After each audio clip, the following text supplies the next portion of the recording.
गांव में जन्मा एक साधारण बालक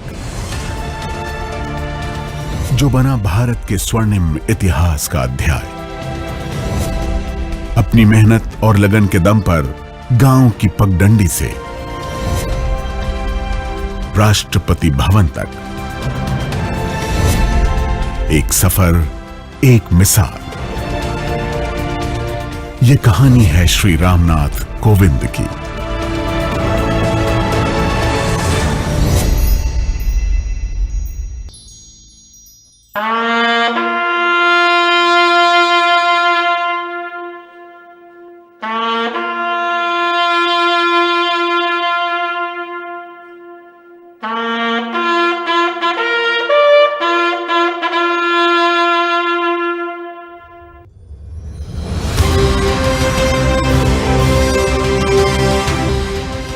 भारत विश्व का सबसे बड़ा लोकतांत्रिक देश और इस महान देश का सबसे बड़ा संवैधानिक पद हर भारतीय का गर्व, गौरव और अभिमान।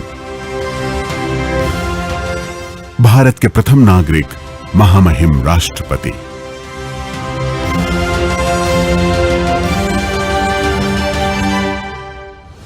I, Anup Mishra, the returning officer for the presidential election 2017, hereby declare that Shri Ramnath Kovind, Kanpur, Uttar Pradesh, has been duly elected to the office of the President of India.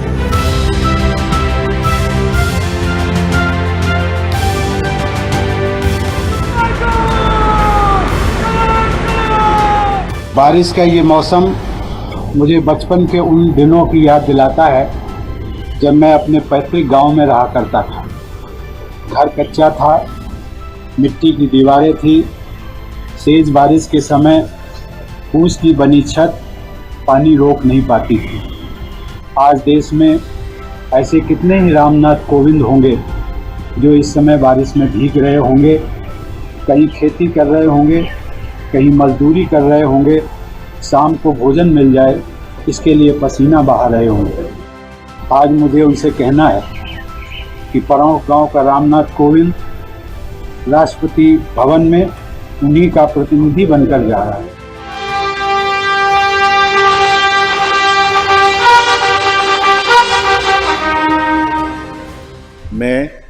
मैं ईश्वर की शपथ लेता हूं कि रामनाथ कोविंद ईश्वर की शपथ लेता हूं कि मैं श्रद्धापूर्वक भारत के राष्ट्रपति के पद का कार्यपालन करूंगा।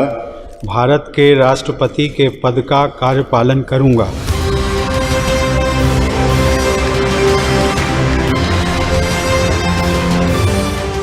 श्री रामनाथ कोविंद, भारत के 14वें राष्ट्रपति।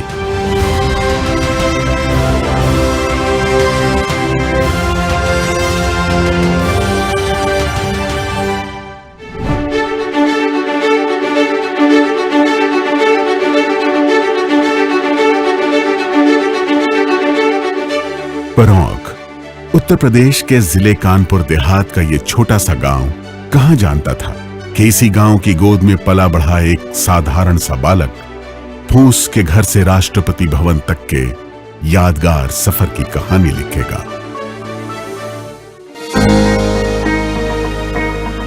परौंख की यही वो पाठशाला थी जहां बालक रामनाथ ने जिंदगी का पहला सबक सीखा। ये वो दौर था जब देश नया नया आजाद हुआ था।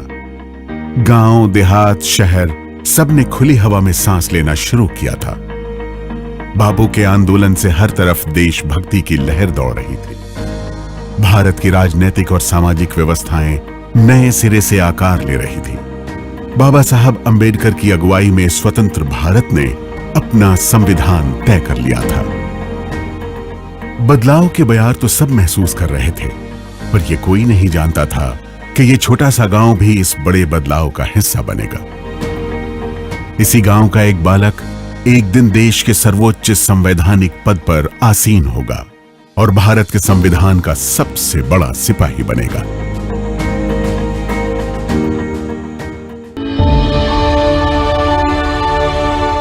खानपुर और नुनारी रियासतों के बीच बसा परौंख आजादी से पहले के किसी भी साधारण गांव जैसा ही पिछड़ा हुआ था। महज एक कच्ची सड़क थी जिससे गांव पहुंचा जा सकता था। गांव में 4-5 घर अनुसूचित जाति के थे। उन्हीं में एक था श्री मैकूलाल और श्रीमती कलावती का परिवार। यहीं 1 अक्टूबर 1945 को उनके छोटे बेटे रामनाथ का जन्म हुआ। उस समय के सामाजिक भेदभाव के बावजूद गांव में मेल मिलाप और भाईचारा था। मैकूलाल जी छोटे खेतिहर थे और साथ ही उनकी छोटी सी परचून की दुकान थी। जीवन यापन के लिए इतना बहुत था। मां कलावती घरेलू महिला थी, पर सीमित आमदनी में घर चलाने का हुनर वो खूब जानती थी। मैकूलाल जी को आयुर्वेद का भी ज्ञान था, जिससे वो जरूरतमंदों का इलाज भी किया करते थे। उनके इस कौशल से गांव में सब उनका आदर करते थे और उन्हें मैकू बाबा कहकर बुलाते थे। उनके पिताजी थे, बहुत धार्मिक प्रवृत्ति के व्यक्ति थे। उन्हें हम सब लोग बाबा बाबा कहा करते थे। मैकू बाबा, हमारे यहाँ मंदिर है देवी जी का, उस मंदिर के चबूतरे का निर्माण उन्होंने कराया। बहुत भक्त थे वो देवी के, शिव भक्त थे। तो ये जो आज हम लोगों को दिन देखने को मिल रहा है, ये सब आदरणीय उनके पिताजी का आशीर्वाद है। जिंदगी की गाड़ी आभावों के कारण धीमी जरूर चल रही थी, पर उसमें संतोष का भरपूर ईंधन था। पर तभी एक हादसा हुआ।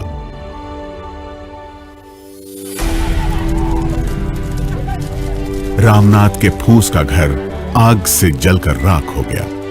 मां कलावती की धुएं में दम घुटने से मृत्यु हो गई। उस हादसे को याद करते हुए रामनाथ के बड़े भाई आज भी भावुक हो जाते हैं। जैसे वो आग थी, वो फिर उसके कुछ निकालने के लिए कुछ अंदर तिजवारी में गई कमरे में और वहाँ निकालने लगी। तब तक फिर ये है ऊपर की जो छत थी वो डाल दी, वो छत के नीचे दब गई, तो धुएं में और छत के नीचे मिट्टी में दब गई और फिर वो मर गई, वो नहीं रही। हाँ, तो उनका सिर्फ वो आग जो है सिर्फ जैसे उन्हीं के लिए लगी थी, यानी जैसे वो मौत हो गई। फिर इसके बाद में रामनाथ इनकी कोई ज़्यादा नहीं थी उस समय, हम भी कोई 6-7 साल के थे, कोई 7-8 साल के, कोई ज़्यादा नहीं थे, ये भी कोई कम उम्र के थे। हाँ, तो माता जी तो घर कहीं नहीं किया, वो तो वही एक ही थी। जिस वक्त मां गुजरी उस वक्त रामनाथ करीब 5 साल के थे। उन्हें कोई संभालने वाला नहीं था। छोटी सी उम्र में बड़े बड़े संघर्षों से ऐसा रिश्ता बना कि फिर लंबे समय तक नहीं टूटा। लेकिन रामनाथ का हौसला नहीं टूटा। संघर्ष की इन्हीं पथरीली राहों पर राहत भले पलों की तरह उन्हें वो साथी भी मिलते रहे, जिनके साथ से जीने की नई राह निकलती चली गई। परौंख में स्कूल की पढ़ाई महज 5वीं तक थी। आगे की पढ़ाई के लिए गांव से 6 किलोमीटर दूर खानपुर रियासत जाना होता था। रामनाथ का दाखिला उसी स्कूल में करा दिया गया। परौंख से खानपुर रियासत तक जाने आने का रास्ता रामनाथ को रोज पैदल ही तय करना पड़ता था। गरीबी के कारण उनके पास चप्पल जूते भी नहीं थे। गर्मी के दिनों में पैर जलने लगते थे, लिहाजा 6 किलोमीटर का ये रास्ता वो तेज दौड़कर तय किया करते थे। स्कूल में रामनाथ का शुमार एक होनहार छात्र के रूप में होने लगा।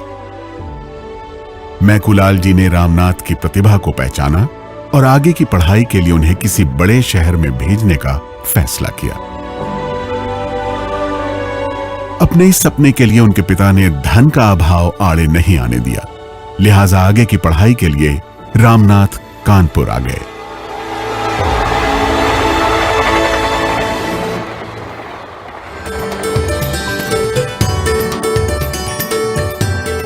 कानपुर का BNSD इंटर कॉलेज, यही रामनाथ का 9वीं क्लास में दाखिला कराया गया। आर्थिक तंगी के कारण रामनाथ हॉस्टल या कहीं और नहीं ठहर सकते थे, लिहाजा वो कानपुर में अपनी 2 बड़ी बहनों के पास रहने लगे। बहन के पति लाल इमली मिल में काम करते थे। रामनाथ ने चुन्नीगंज में लाल इमली सेटलमेंट में बने इन्हीं घरों में रहकर आगे की पढ़ाई की। कानपुर में रहते हुए शाम को गंगा घाट पर प्रवचन सुनने जाना रामनाथ की रोजमर्रा की जिंदगी का हिस्सा था। हम लोग मकरावटगंज में रहा करते थे। उस समय ये गांव से पढ़ने आए हुए थे। उस समय मैं 6 में पढ़ता था। तो उस मामा जी का मुझे इतना ध्यान है कि एक संत हुआ करते थे पथिक जी, तो ये गंगा छवि घाट पे कानपुर में उनका प्रवचन होता था। तो शाम को वो जब प्रवचन सुनने जाते थे तो हमें भी साथ ले लेते थे और कहते थे रामशंकर ये प्रवचन जरूर सुनना चाहिए, ये जीवन में बहुत कुछ निर्धारित दिशा देती है आपको। कॉलेज में छात्रों को नेशनल कैडेट कोर के लिए प्रोत्साहित किया जा रहा था। देशभक्ति, एकता और अनुशासन से भरे रामनाथ एनसीसी से जुड़ गए।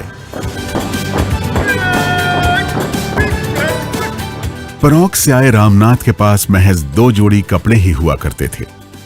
एनसीसी ज्वाइन करते ही उन्हें ट्रेनिंग के लिए 2 जोड़ी ड्रेस और जूते भी मिल गए।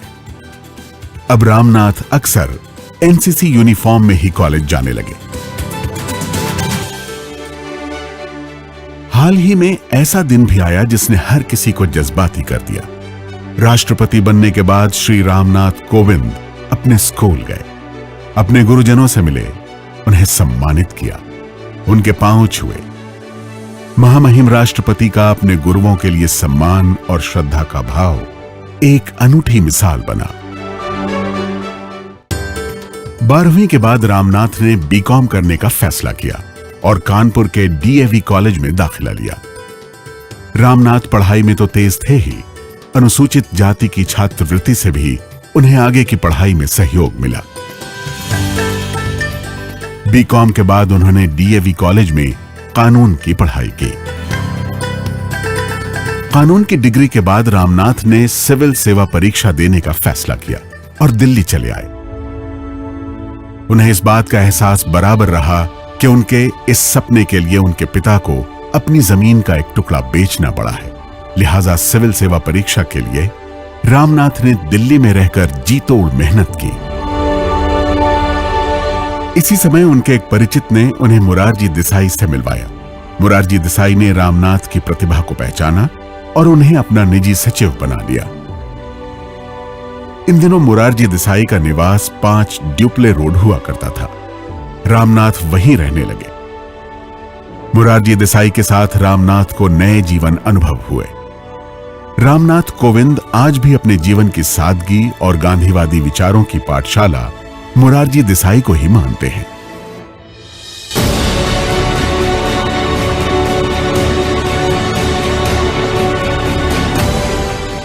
फिर वो यादगार दिन भी आया जब उनकी मेहनत और लगन रंग लाई। रामनाथ सिविल सेवा परीक्षा में सफल हो गए, पर उन्हें अपने भविष्य की बेहतर संभावना वकालत में दिखाई दी और उन्होंने दिल्ली हाई कोर्ट में प्रैक्टिस करने का फैसला किया। 30 मई 1974 एक नई जिंदगी से जुड़ी जब उनका विवाह सविता जी से हुआ। सविता जी बताती हैं कि रामनाथ जी से उनकी पहली मुलाकात कोली समाज के एक कार्यक्रम में हुई थी। हमारी एक कोली समाज की संस्था है, उसमें हमारा परिवार जाया करता था। समाज सेवा में जुटे हुए थे सब लोग। उसमें कोविंद जी भी आते थे। उनका ये कोली समाज से जो प्रेम भाव मैंने देखा, उसको देख के मैं बहुत इम्प्रेस हुई। मेरे बड़े भाई कैप्टन बलवीर कुमार कोली ने उनसे बहुत हिम्मत जुटा के कोविंद जी से बात की, शादी की और प्रस्ताव रखा, शादी का प्रस्ताव रखा। फिर उसके बाद कोविंद जी का हमारे परिवार में और हमारे परिवार का उनके परिवार में आना जाना शुरू हुआ। मैं कोविंद जी से जब भी मिली, उनको देखा, उनको परिवार में, उनका विनम्र भाव मुझे बहुत अच्छा लगा।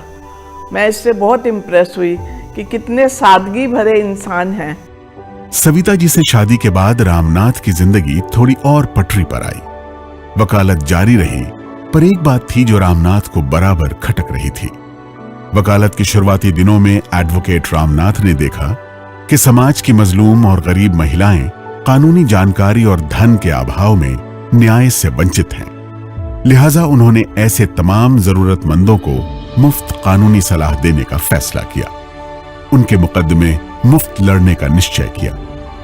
इसी दौरान रामनाथ उस समय के जाने माने एडवोकेट और पूर्व कानून मंत्री ए.के. सेन के संपर्क में आए और थोड़े ही समय में रामनाथ ने वकालत में अपनी एक खास जगह बना ली। दिल्ली हाईकोर्ट में रामनाथ की वकालत समाज में हाशिए पर खड़े लोगों को दी गई मुफ्त कानूनी सहायता के लिए आज भी जानी जाती है।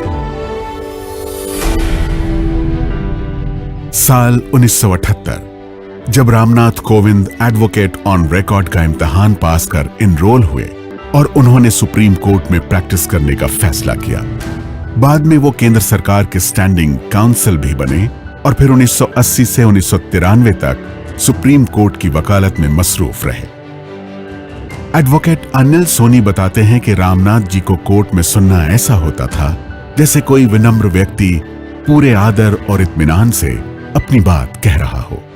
86 और 87 के बीच में जब पहली दफ़ा मैं सुप्रीम कोर्ट गया देखने, उस टाइम तो केस नहीं था मेरे पास, लेकिन जब कोर्ट में गया तो मैंने कोविंद जी को आर्ग्यूमेंट करते हुए देखा और बड़े सॉफ्ट स्पोकन और बड़े फर्मली अपने व्यू पॉइंट कोर्ट में रख रहे थे।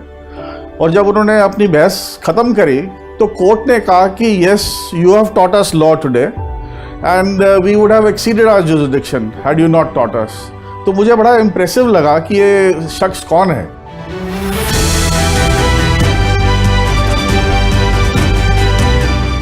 साल 1991 सुप्रीम कोर्ट में वकालत की मसरूफियत के बावजूद उनका अपने गांव परौख और कानपुर देहात से जुड़ाव बराबर बना रहा।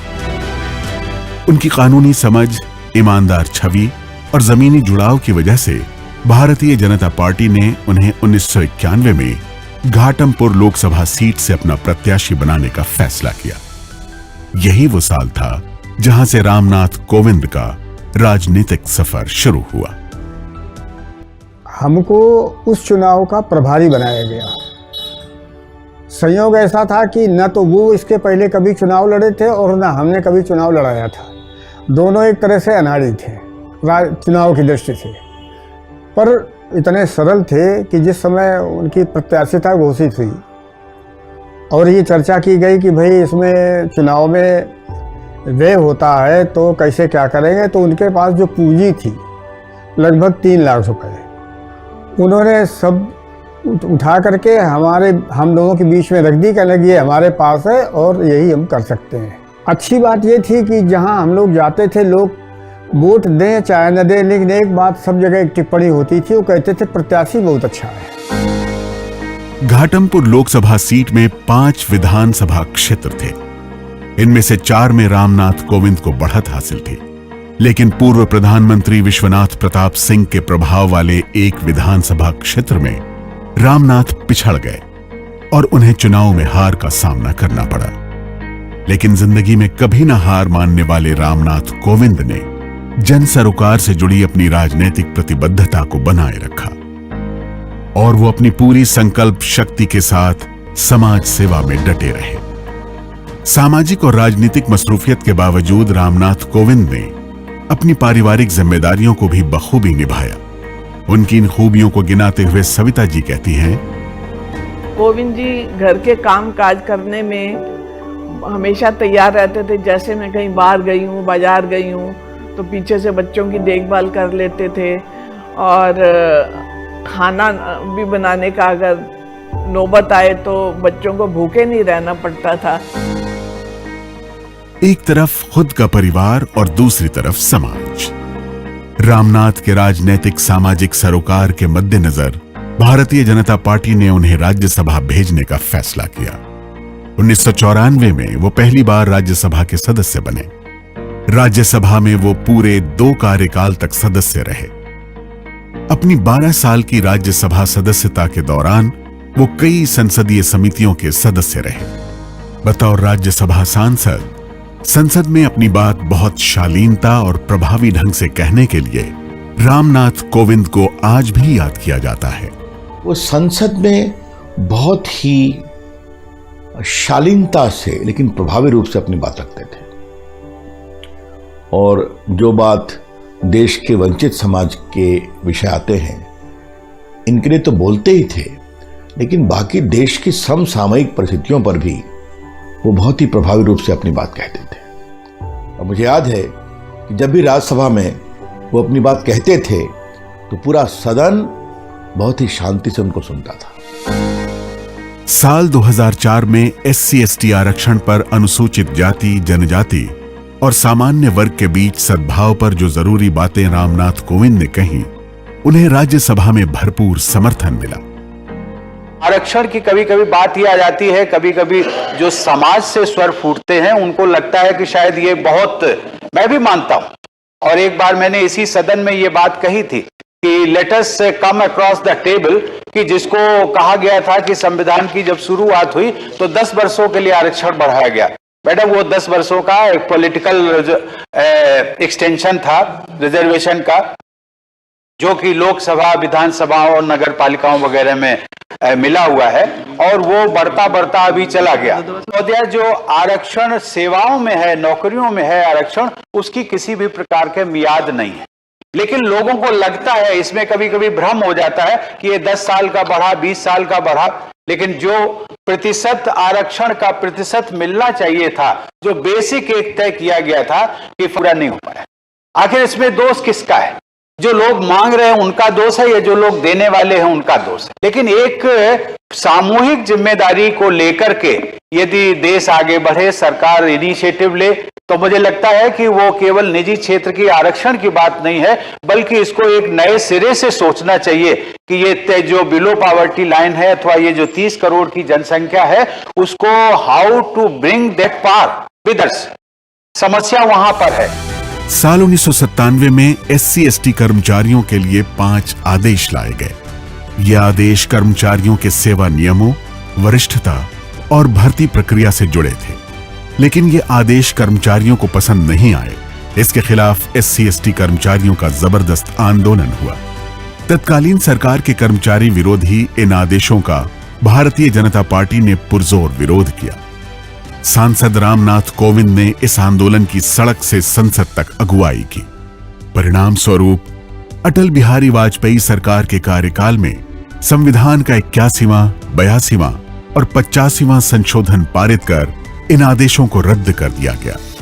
सांसद रामनाथ कोविंद के राजनीतिक जीवन की ये एक महत्वपूर्ण उपलब्धि थी। ये DOPT ने 97 में 5 ऐसे ऑफिस मेमोरेंडम थे जो निकाले थे, उनको उनकी वापसी वाला जो पूरा प्रोसेस है उसमें रामनाथ कोविंद साहब जो हमारे राष्ट्रपति जी हैं, तब वो MP होते थे, उन्होंने बहुत अहम भूमिका अदा की और उनके संघर्ष की वजह से या उनके प्रयास की वजह से ही वो ऑफिस मेमोरेंडम वापस हो सके, और बाद में उन्होंने जो मेहनत की उसकी वजह से ही 3 अमेंडमेंट हुए। राज्यसभा के अपने 12 साल के कार्यकाल में रामनाथ कोविंद ने संसदीय दल के सदस्य के तौर पर कई देशों का दौरा किया।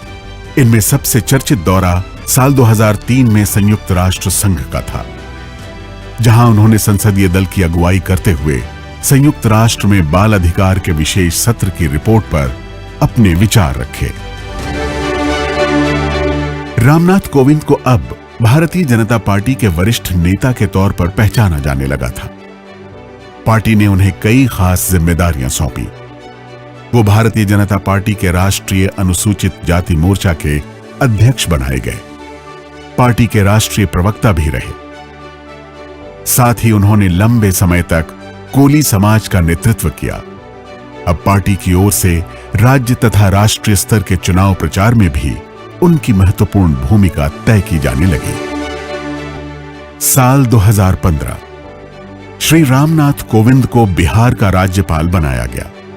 अपने कार्यकाल के दौरान रामनाथ कोविंद ने बिहार की शिक्षा व्यवस्था को दुरुस्त करने का बीड़ा उठाया। उन्होंने विश्वविद्यालयों के कुलपतियों की नियुक्तियों को पारदर्शी बनाया। राज्यपाल रामनाथ कोविंद का कार्यकाल बिहार की शिक्षा व्यवस्था को दुरुस्त करने के लिए हमेशा याद किया जाएगा।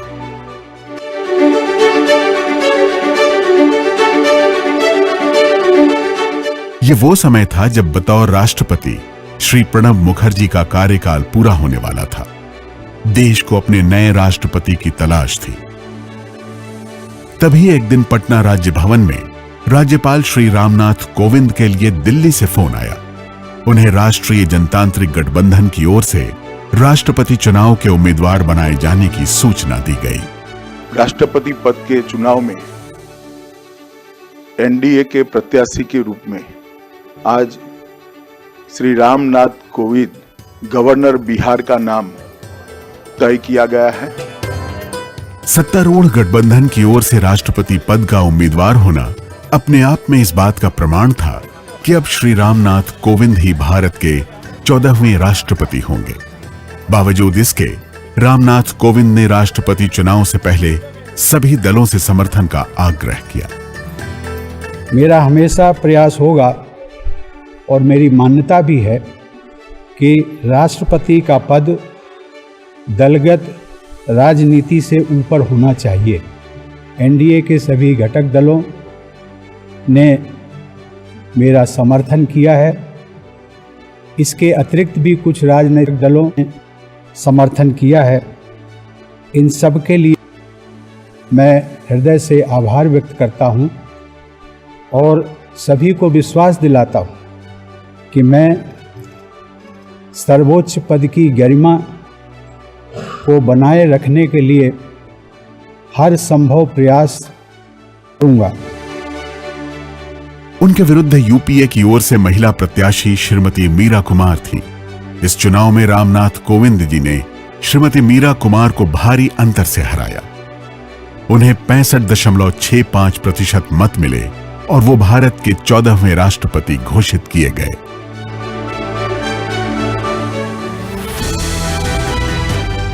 श्री रामनाथ कोविंद ने राष्ट्रपति पद की सर्वोच्च परंपरा और गरिमा का पूरी निष्ठा से निर्वहन किया। सामाजिक और संवैधानिक दायित्वों के लिए नए प्रतिमान गढ़े। उनके कार्यकाल में देश में 5 गणतंत्र दिवस समारोह आयोजित हुए। साल 2018 की परेड में राजपथ उन भावुक पलों का गवाह भी बना जब देश के एक वीर सपूत को मरणोपरांत अशोक चक्र प्रदान करते हुए राष्ट्रपति की आंखें नम हो गईं। कॉर्पोरल ज्योति प्रकाश निराला की पत्नी श्रीमती सुषमा नंद, साथ में है उनकी माताजी। साल 2022 आजादी के अमृत महोत्सव की परेड तब यादगार बन गई जब बीएसएफ के सीमा वाहिनी के नारी शक्ति प्रदर्शन ने राजपथ को अपने पूरे जोश से भर दिया। इसी परेड में राष्ट्रपति के अंगरक्षक बेड़े में शामिल खास घोड़ा विराट भी सेवानिवृत्त हुआ।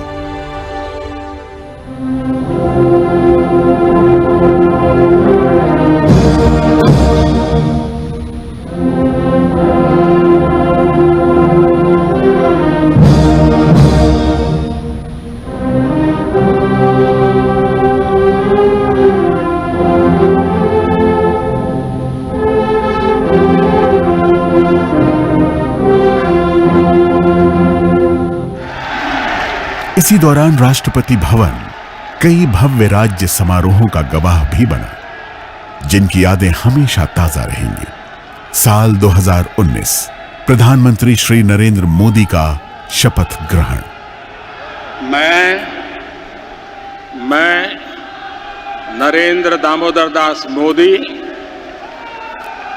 ईश्वर की शपथ लेता हूं कि मैं विधि द्वारा स्थापित भारत के संविधान के प्रति सच्ची श्रद्धा और निष्ठा रखूंगा।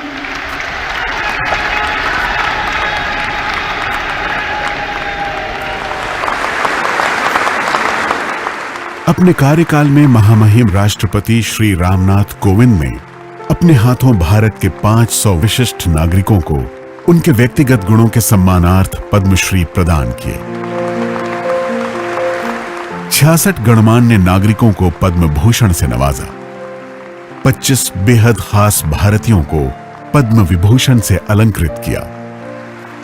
श्री प्रणब मुखर्जी को भारत रत्न से अलंकृत किया।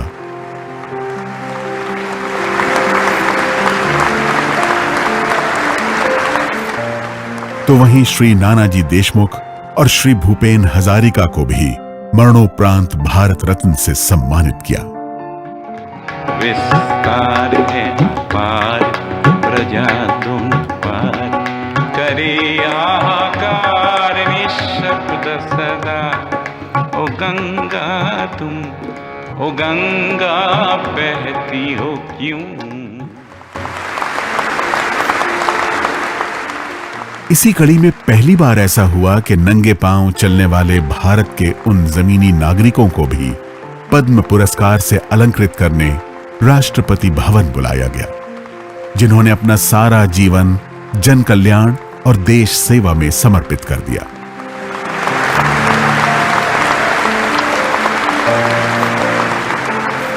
राष्ट्रपति भवन उन उदार क्षणों का साक्षी भी बना जब राष्ट्रपति श्री रामनाथ कोविंद ने अपने प्रोटोकॉल से बाहर आकर पद्म पुरस्कार पाने वालों को व्यक्तिगत आदर दिया। भारत के पहले chief of defence staff general Bipin Rawat को परम विशिष्ट सेवा मेडल प्रदान किया। विंग कमांडर वर्धमान अभिनंदन को वीर चक्र दिया।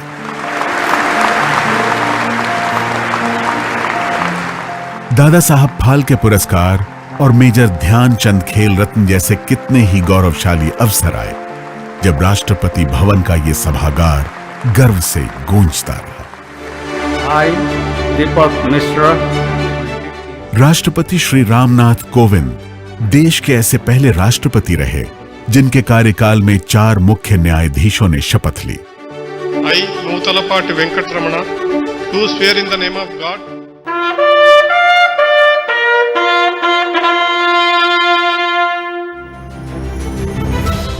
अन्य देशों से भारत के संबंध को मजबूत बनाने के लिए राष्ट्रपति श्री रामनाथ कोविंद की भूमिका हमेशा याद की जाएगी। उनके कार्यकाल में राष्ट्रपति भवन ने अनेक राष्ट्राध्यक्षों की मेजबानी की, जिनमें भूटान नरेश और उनका परिवार, आसियान देशों के राष्ट्राध्यक्ष, फ्रांस के राष्ट्रपति इमैनुअल मैक्रोन, रूस के राष्ट्रपति Vladimir Putin, German chancellor Angela Merkel और अमेरिका के राष्ट्रपति डोनाल्ड ट्रंप खास हैं। महामहिम राष्ट्रपति श्री रामनाथ कोविंद के विदेशी दौरों से दुनिया भर में हमारे देश की ओर से विश्व शांति और भाईचारे का पैगाम पहुंचा और अन्य देशों से भारत के संबंधों में मजबूती आई।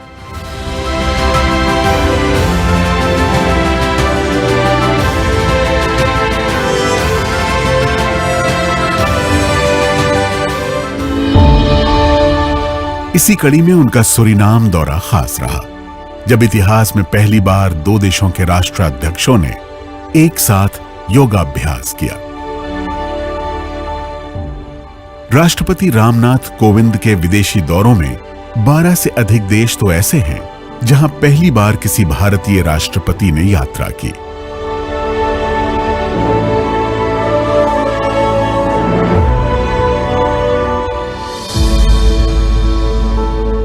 उनका पूरा कार्यकाल भारतीय सांप्रदायिक सौहार्द की बेहतरीन मिसाल बना।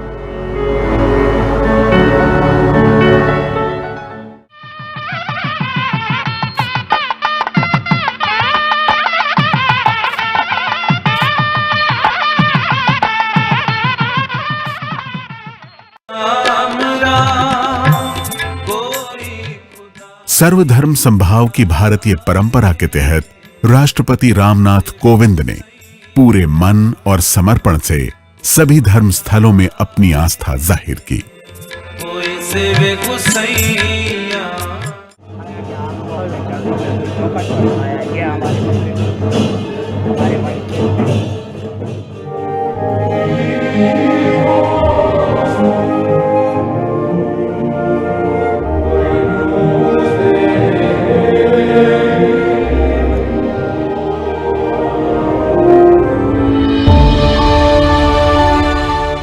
पदभार ग्रहण के फौरन बाद ही राष्ट्रपति रामनाथ कोविंद ने फैसला लिया कि वो राष्ट्रपति भवन परिसर में बने मंदिर, मस्जिद, गुरुद्वारे और चर्च में खुद उपस्थित होकर सभी त्योहारों में शामिल होंगे।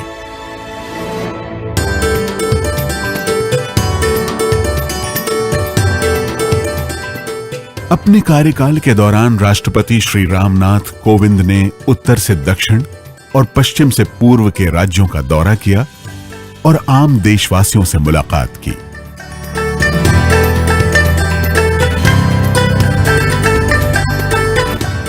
समय समय पर राष्ट्रपति श्री रामनाथ कोविंद ने देश के विभिन्न राजनीतिक दलों के प्रतिनिधियों से मुलाकात की और महत्वपूर्ण राष्ट्रीय अंतर्राष्ट्रीय मुद्दों पर विचार विमर्श किया।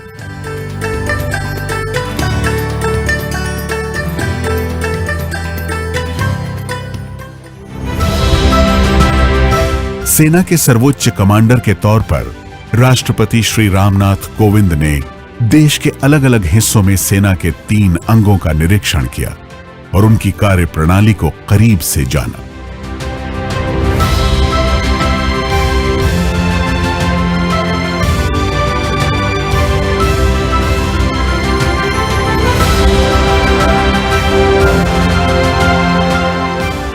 राष्ट्रपति दुनिया के सबसे ऊंचे युद्ध स्थल सियाचिन भी गए और जवानों से मिले।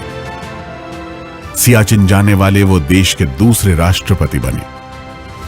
उनसे पहले 2004 में तत्कालीन राष्ट्रपति श्री APJ अब्दुल कलाम ने सियाचिन का दौरा किया था।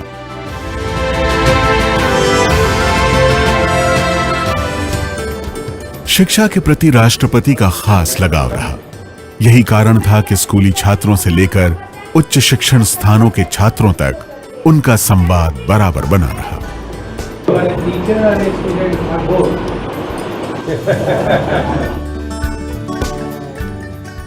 And it is also a special day for me since I meet and interact with children from across the country.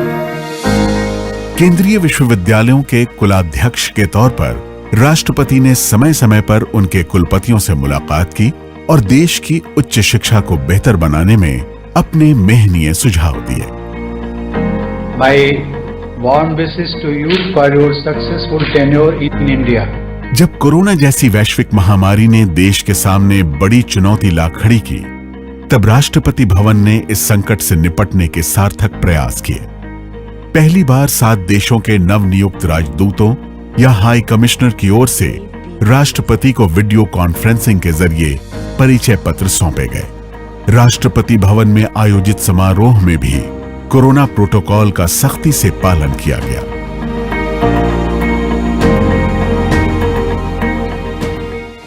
राष्ट्रपति श्री रामनाथ कोविंद की ओर से उत्तर प्रदेश, बिहार और असम में बाढ़ और कोरोना प्रभावित लोगों के लिए राहत सामग्री भेजी गई। प्रथम महिला श्रीमती सविता कोविंद ने भी अपना योगदान दिया और खुद मास्क बनाए, जिन्हें दिल्ली के शेल्टर होम्स में भेजा गया। राष्ट्रपति श्री रामनाथ कोविंद का मानना रहा है कि राष्ट्रपति भवन भारत के राष्ट्रपति का कार्यालय या आवास भर ही नहीं, बल्कि ये देशवासियों का है।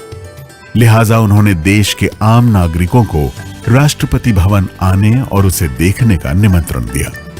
मुझे आपके गांव में आकर के बहुत खुशी हुई और राष्ट्रपति भवन जहां पर मेरा आवास है, मेरा कार्यालय है, उस राष्ट्रपति भवन पर देश के हर नागरिक का भी उतना ही अधिकार है जितना मेरा अधिकार। इसलिए मैं आमंत्रित भी करता हूं कि जब कभी मौका मिले तो राष्ट्रपति भवन जो कि देश की धरोहर है उसको एक बार देखिए। राष्ट्रपति बनने के बाद श्री रामनाथ कोविंद ने पहली बार कानपुर देहात का दौरा और ट्रेन से यात्रा करने का फैसला किया। इस तरह वो उन स्थानों पर रुके और लोगों से मिल सके जहां उन्होंने अपने संघर्ष के शुरुआती दिन बिताए थे।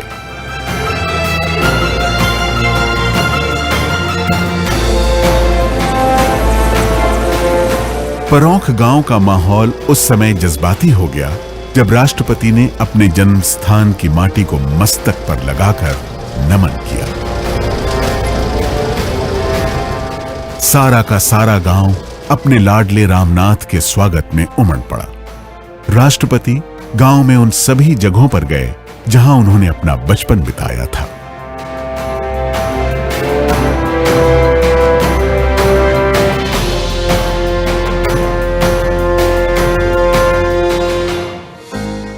परौंख की पगडंडियां तब एक बार फिर अपने भाग्य पर इतराने लगी जब भारत के प्रधानमंत्री श्री नरेंद्र मोदी राष्ट्रपति श्री रामनाथ कोविंद के गांव पहुंचे। यह एक ऐतिहासिक क्षण था जब देश के किसी राष्ट्रपति की जन्मभूमि पर मौजूदा वक्त के प्रधानमंत्री और राष्ट्रपति दोनों मौजूद थे। प्रधानमंत्री श्री नरेंद्र मोदी ने परौंख के संस्कारों के साथ साथ राष्ट्रपति को भी प्रणाम किया। साथियों, परौंख की मिट्टी से राष्ट्रपति जी को जो संस्कार मिले हैं उसकी साक्षी आज दुनिया बन रही है। और मैं आज देख रहा था कि एक तरफ संविधान, दूसरी तरफ संस्कार, और आज गांव में राष्ट्रपति जी ने मुझे आज हैरान कर दिया। वे स्वयं हेलीपैड पर रिसीव करने आए। मैं बड़ी शर्मिंदगी महसूस कर रहा था। मैंने कहा, राष्ट्रपति जी आपने मेरे साथ अन्याय कर दिया आज। तो उन्होंने सहज रूप से कहा कि संविधान की मर्यादाओं का पालन तो मैं करता हूं, लेकिन कभी कभी संस्कार की भी अपनी ताकत होती है। आज आप मेरे गांव में आए हैं, मैं यहां पर अतिथि का सत्कार करने के लिए आया हूं। अतिथि देवो भव के संस्कार भारत में किस प्रकार से हमारी रगों में पहुंचे हैं, उसका उत्तम उदाहरण आज राष्ट्रपति जी ने प्रस्तुत किया। मैं राष्ट्रपति जी को आदरपूर्वक प्रणाम करता हूं।